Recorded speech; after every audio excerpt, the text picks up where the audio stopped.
Olá pessoal, sejam bem-vindos de volta a esse canal que fala sobre museus, história e o século XIX e outras cositas más. E hoje, como prometido, eu vou falar sobre o Museu do Tesouro Real aqui em Lisboa. E é por isso que eu estou assim hoje, Inxalá. Hoje tem muito ouro nesse vídeo.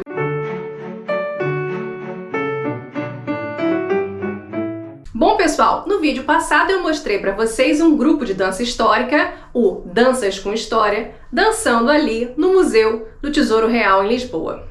Mas eu também entrei no museu para poder ver a exposição e gravei algumas coisas para vocês e quero trazer aqui um pouquinho da história desse museu hoje. Inclusive me baseei aqui nesse guia, tá? O guia que é do próprio museu, que eu comprei lá na lojinha.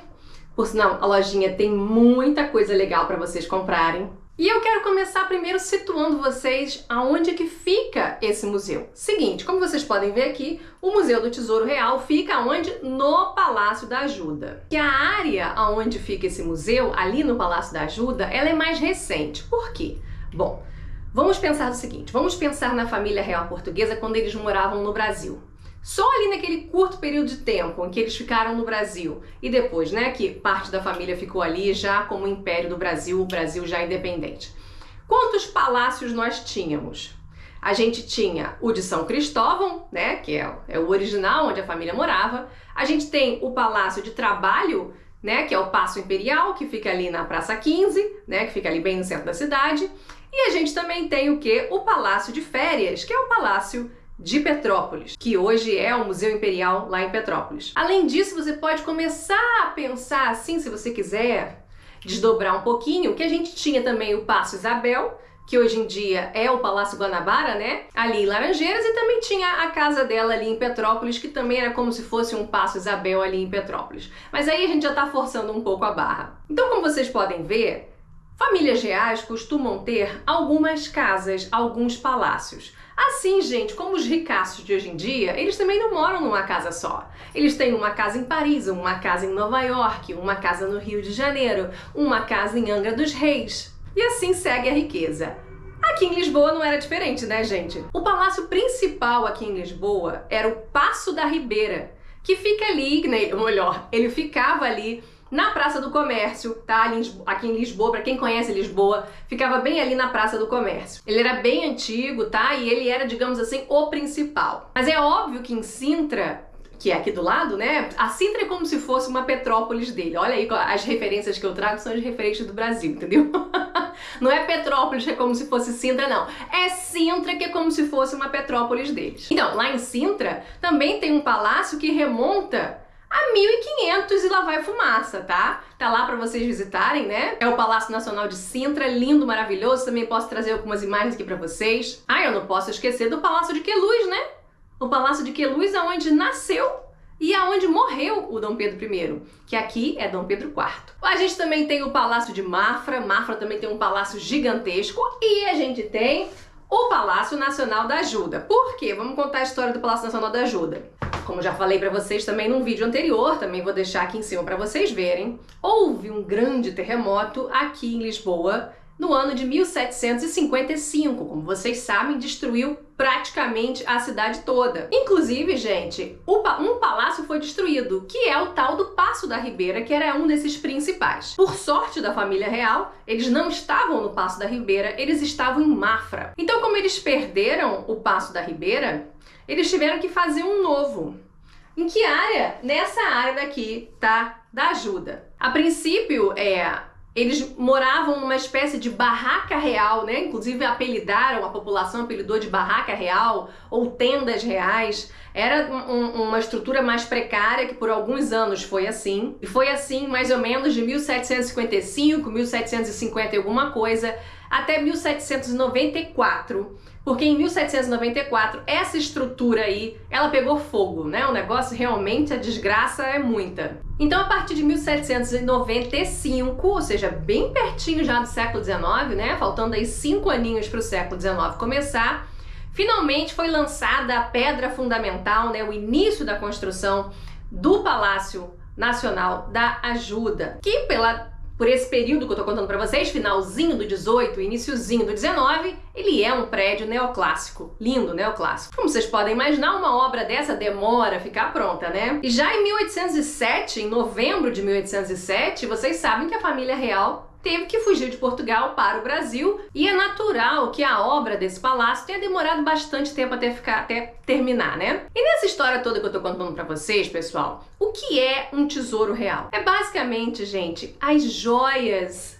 da coroa. Mas não só as joias, assim como toda a prataria que existe dentro desses palácios. E todos os presentes diplomáticos trocados, e o manto real, e a coroa real, e tudo mais que vocês possam imaginar. E só por isso que eu contei pra vocês, vocês já podem imaginar que quando o Paço da Ribeira, no terremoto de 1755, ele foi destruído, vocês podem imaginar o número de peças do Tesouro Real que foram perdidas. Assim como essa primeira estrutura ali na ajuda, que eu falei pra vocês que era de madeira, que era mais precária, mas que ficou ali, né, há alguns anos funcionando, quando ela pegou fogo, também parte do tesouro também foi perdido. E mesmo assim, gente, apesar dessas inúmeras perdas, a coleção do Tesouro Real, olha, gente,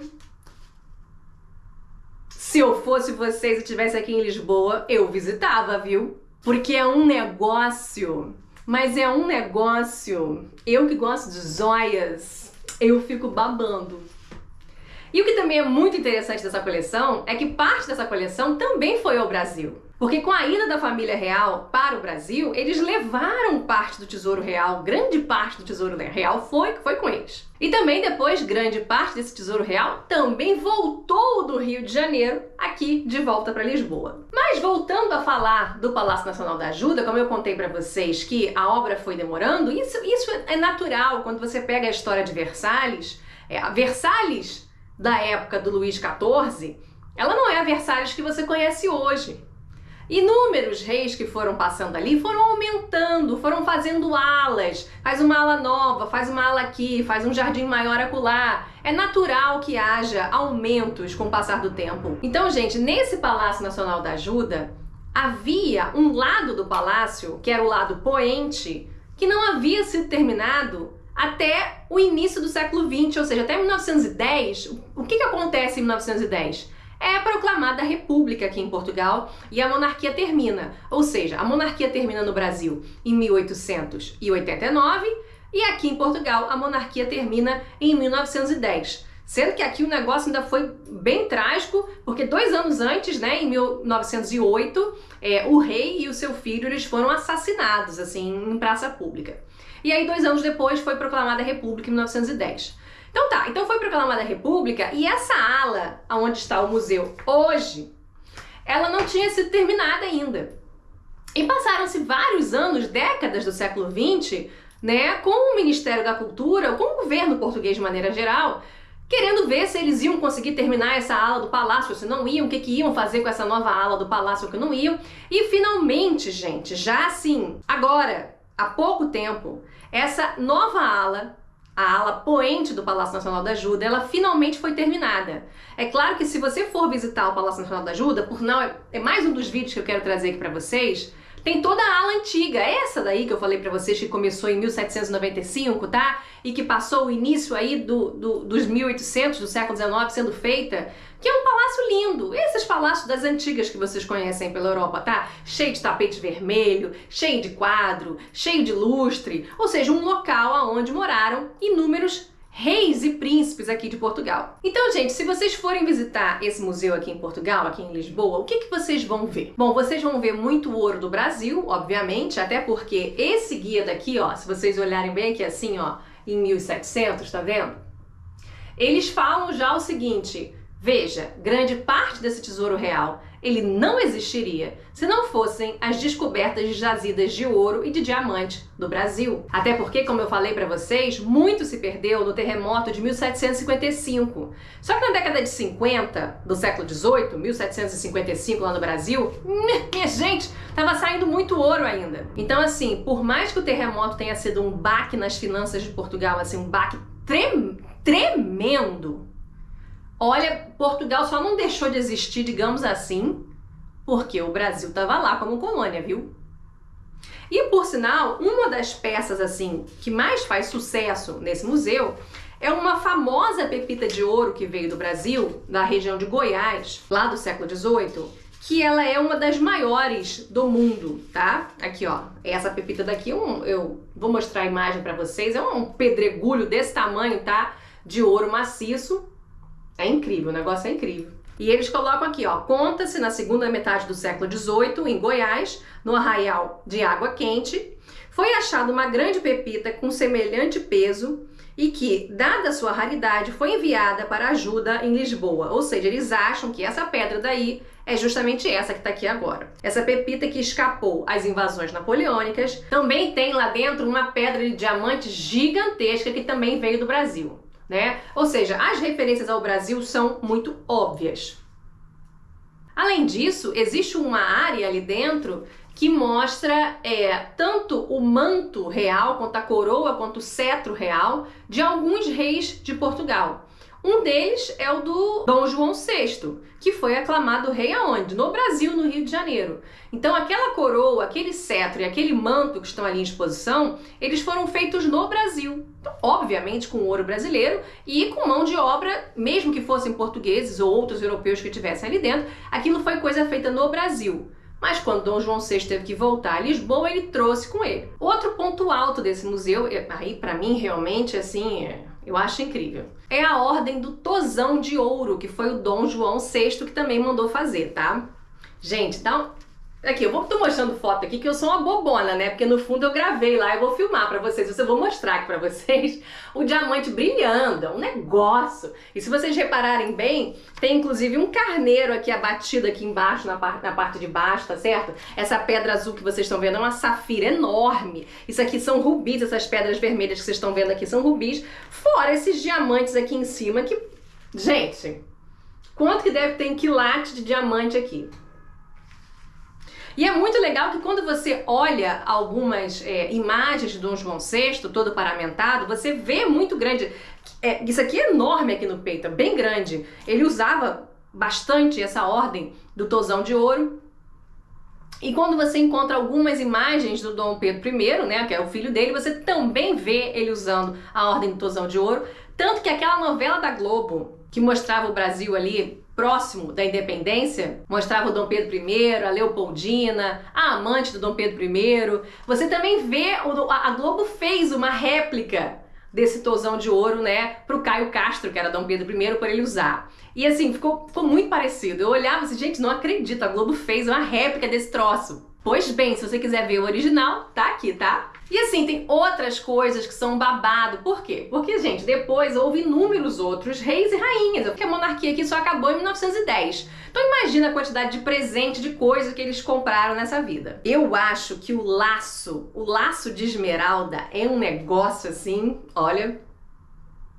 Pra quem gosta de joia, eu acho um negócio muito lindo, é um dos mais bonitos. Tem também um diadema com estrelas de brilhantes, é uma coisa... Gente, é uma coisa muito linda. Brincos de safira com diamante, eu amo safira com diamante. Mas além disso, gente, além de coroa, de mantos, de brinco, de anel, de ordens honoríficas, além de tudo isso, você encontra muita prataria que foi dessa família real. Então, assim, os jogos de jantar, tá? Com sopeira, com os talheres, com prato fundo, com prato de sobremesa, e com a manteigueira, e não sei mais, o saleiro, não sei o que lá, tudo feito de prata, um negócio totalmente ornamentado, lindo, maravilhoso. Eles chegaram a colocar uns espelhos assim em cima, para que você veja refletido, né? Tanto na mesa quanto refletido no espelho. Assim, como o museu é novo e eles tiveram bastante dinheiro para poder fazer, né? Então tá chuchu, beleza. Além disso, não sei se vocês repararam no vídeo anterior, aquele da dança histórica, vocês viram que a área onde estão as joias é um cofre? Por sinal, para você entrar nesse museu, ele é uma caixa forte de verdade, né? Você tem todo um sistema de segurança para você entrar ali, para você pegar o elevador, aí depois você sobe para aquele andar todo branco, aonde essa caixa forte, ela tá revestida com uma espécie de... parece ouro, né? Mas obviamente não é ouro. É como se fosse uma casca, uma rede, né, dourada que reveste essa caixa forte, e é ali dentro que estão as joias. dentro dessa caixa forte. Se vocês forem olhar a porta tem uma grossura gigantesca, uma porta de cofre de banco. Para quem gosta de história da família real e que gosta, né, de uma linha do tempo, tanto ali dentro quanto nesse guia daqui, eles trazem bem uma cronologia, né? O rei tal foi coroado nesse ano, nasceu nesse ano, morreu nesse outro ano, o outro rei, depois o outro rei, assim como lá dentro, além dessa parte inicial cronológica, 1755 terremoto, aí vai pra ajuda, aí constrói, pega fogo, aí constrói de novo o prédio que você tá vendo hoje. Além disso tudo, à medida que você vai subindo, porque o museu você vai subindo, tá? Você começa no andar e você vai subindo para ver o resto. Nos corredores em que você vai subindo, eles fizeram uma plotagem, que é uma impressão, né, de uma imagem, uma plotagem nas paredes com os rostos desses membros da família real, né? Obviamente eu bati foto com um ou com outro que é mais famoso, que a gente gosta mais, que a gente conhece mais. E é muito legal porque você vê aquela pessoa assim gigante, assim uns 2 a 3 metros de pessoa, é bem legal. Então digamos que é basicamente isso o Museu do Tesouro Real. Para quem gosta de joia, para quem gosta disso, vale muito a pena. E para quem tem esse apego com a história da família real. Então é isso, pessoal. O Palácio Nacional da Ajuda não fica muito distante de Belém. Se você for ali em Belém para visitar, o Padrão dos Descobrimentos, o Mosteiro dos Jerônimos. Você também pode ir ali na Ajuda, que não é tão distante assim. Eu espero que vocês tenham gostado. Voltem aqui sempre no canal.